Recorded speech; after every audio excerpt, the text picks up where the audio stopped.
aproveitar e dar uma invertida, a gente deixa a Argentina para depois. O pessoal está trazendo muito essa questão aqui da Venezuela no chat, né? E tá meio grudado aí esse assunto também dos golpes em América Latina, né? E a Venezuela teve movimentada essa semana, né? Começou com um pronunciamento, né, do Departamento de Justiça, né, confirmando a apreensão do avião lá da presidencial do Maduro, e passou por uma série de acontecimentos, né? A embaixada da Argentina cercada, né, ali por agentes governamentais, mais um incidente diplomático do Brasil com a Venezuela, né? O Maduro pedindo para que o Brasil, né, abandone a guarda da embaixada, e o Brasil dizendo que não vai abandonar, né? Uma série mais um equívoco, na minha visão, né? Já vou dando minha opinião. Acho que é totalmente equivocado o Brasil comprar essa briga aí. E depois teve mais alguns acontecimentos, né? E culminou com a ordem de prisão ao Edmundo Gonzalez, né? Uma ordem de prisão que a Procuradoria pediu a ordem, o Judiciário deferiu, né? Por suposta prática de crimes de usurpação de funções e falsificação de documento público, né? Para quem não lembra, o Rutia redigiu um documento. Ele redigiu, não, redigiram para ele, né? E ele assinou o documento lá para o comandante das Forças Armadas, né? Dando ordens para o comandante e se assinando como presidente da República, né? Então foi isso aí que gerou essa ordem de prisão aí. E a imprensa brasileira diz que é o Maduro que mandou prender, né? Na realidade, foi a Procuradoria que pediu, a Justiça que deferiu, e aí o Rutia terminou fugindo para a Espanha, né? Também ele iria para a Holanda acho que não quis receber, e ele acabou indo para a Espanha, né? O que meio que dá um indicativo, né, Bruno, que em janeiro nós teremos o Maduro tomando posse em Caracas, e o Rutia acho que já está dando tintas aí que a posse dele vai ser em Madrid, né? A posse do Guaidó 2 vai ser lá em terras espanholas, pelo jeito, né? Até o gabinete da presidência da Espanha, lá do primeiro-ministro da Espanha, emitiu uma nota meio constrangida, assim, por estar recebendo ele, né? Mas como a Espanha também faz parte do Otanistão, né? Eles receberam o senhor Urrutia, né? E a Espanha costuma acolher também, né, essas figuras aí da extrema-direita da Venezuela. Coincidentemente, eles sempre vão para a Espanha, né, Bruno? Diz que tem um bairro lá na Espanha, vocês devem saber melhor do que eu, o Victor deve saber melhor que eu, né? Diz que tem um bairro lá em Madrid tem mais venezuelano do que espanhol, né, Victor? Não sei se tu sabe o nome desse bairro, agora eu não estou, mas eu vi um programa naquele canal Red, que eu assisto muito, eu vi um programa o ano passado aí que eles trataram especificamente deste tema aí, né? Do bairro de Madrid, que é um bairro que tem mais venezuelano da direita venezuelana do que espanhol, né? Então é isso, a Venezuela está nesse clima aí, Victor. Fala para nós aí. Não, só um comentário. Não, é que eu nunca fui para a Europa. Eu tenho que falar que na minha vida de jornalista, mais de 20 anos nesse pulo que eu dou para um lado para o outro, eu nunca saí da América Latina. Nunca saí da América. Na verdade, eu conheço do Canadá até o sul do Chile. Mas não saí da América, não. Nunca quis atravessar o oceano, não. Acho que tem muito ainda para conhecer por aqui. Se eu não atravessar, a vida vai ser linda. Eu acho que o Bruno, que morou na Espanha, conhece mais esse bairro. Morei na Espanha, não. Não, morei na Argentina e no Uruguai. Morei na Espanha, não. Então, Luiz, não deu para atravessar, não. Eu vou buscar esse bairro aí, semana que vem eu trago. Tem um programa... O Thiago está falando no chat que o bairro chama Brasil. Pode ser também, né? Pode ser. Pode ser.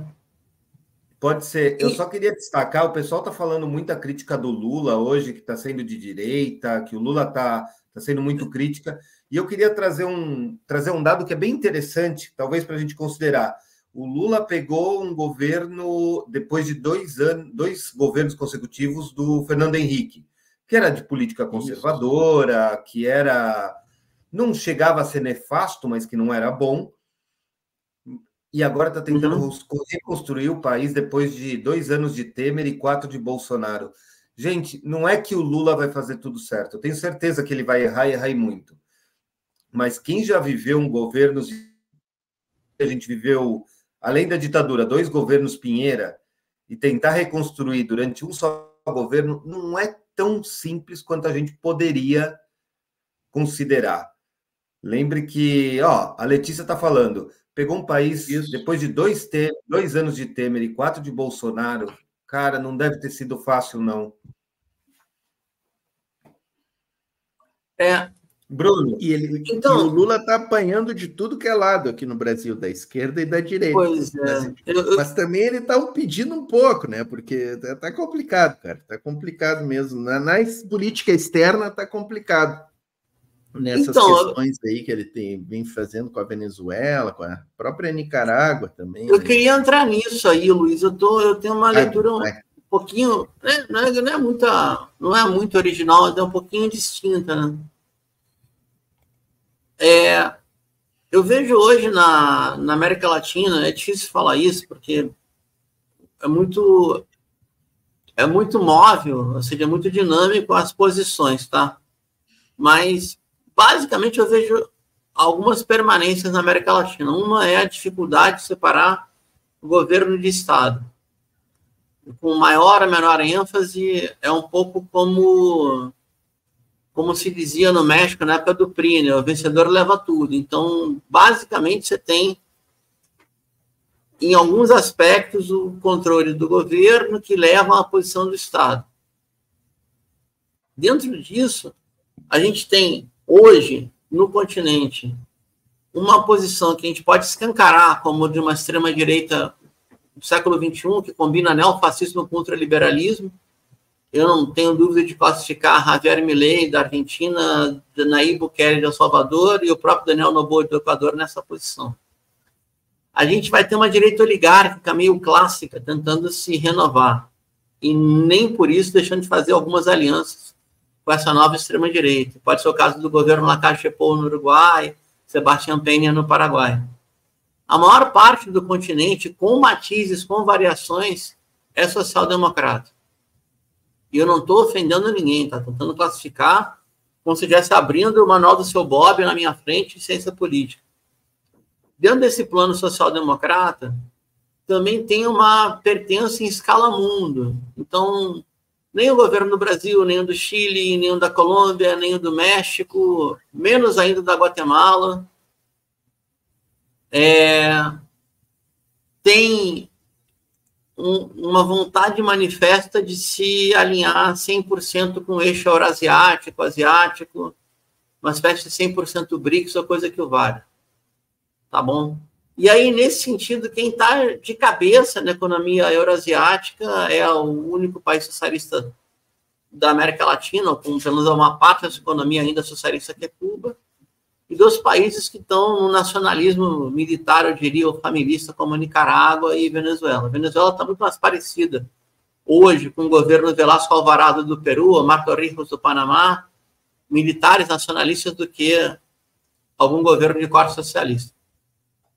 Então, acaba que tu formaliza bloco mesmo, né? Desde uma prudência e um afastamento mais sadio, eu diria, do governo mexicano.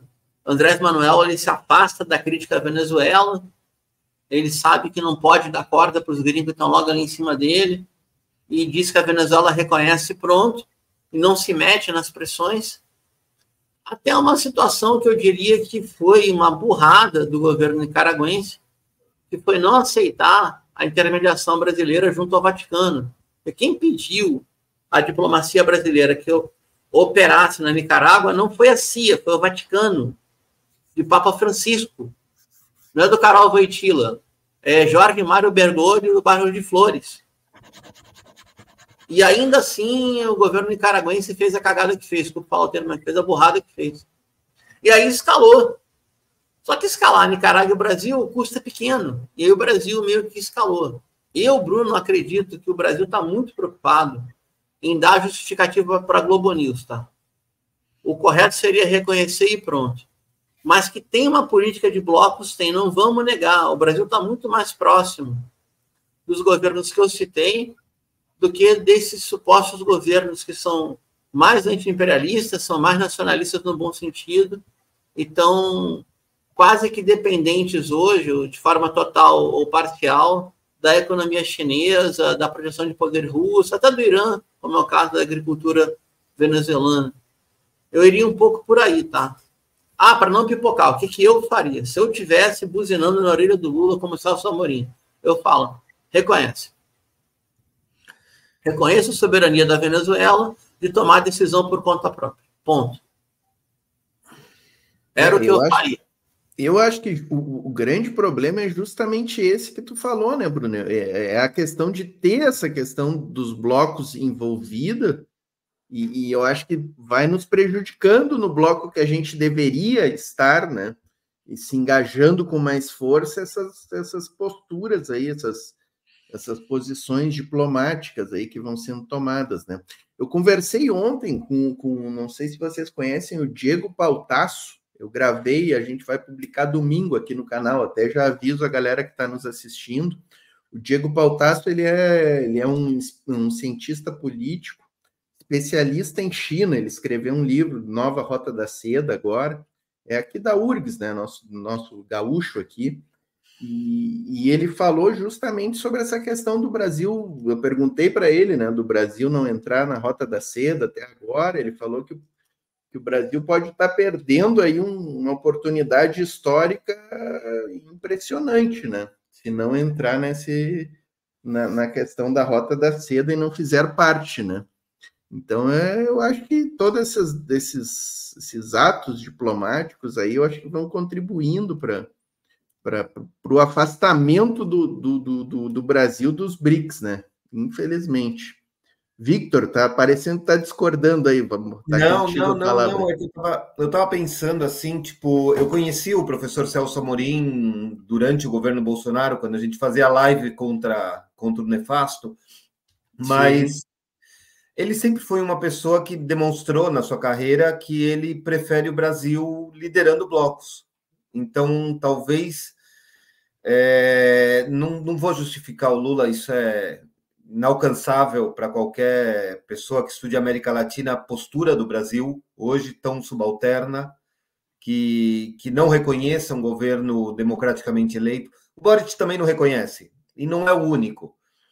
Mas eu também apelo para a transparência. Eu acho que mesmo os governos democraticamente eleitos têm que transparentar muitas coisas, e às vezes o não fazer isso pode causar muito conflito. E já ficou demonstrado que não causa conflito só na Venezuela, como também causa conflito para o Brasil como Estado, que é um Estado em reconstrução. Gente, eu não vou conseguir esquecer aquela cena linda do Al Gore com o Bolsonaro discutindo quanto que o Bolsonaro queria destruir a floresta.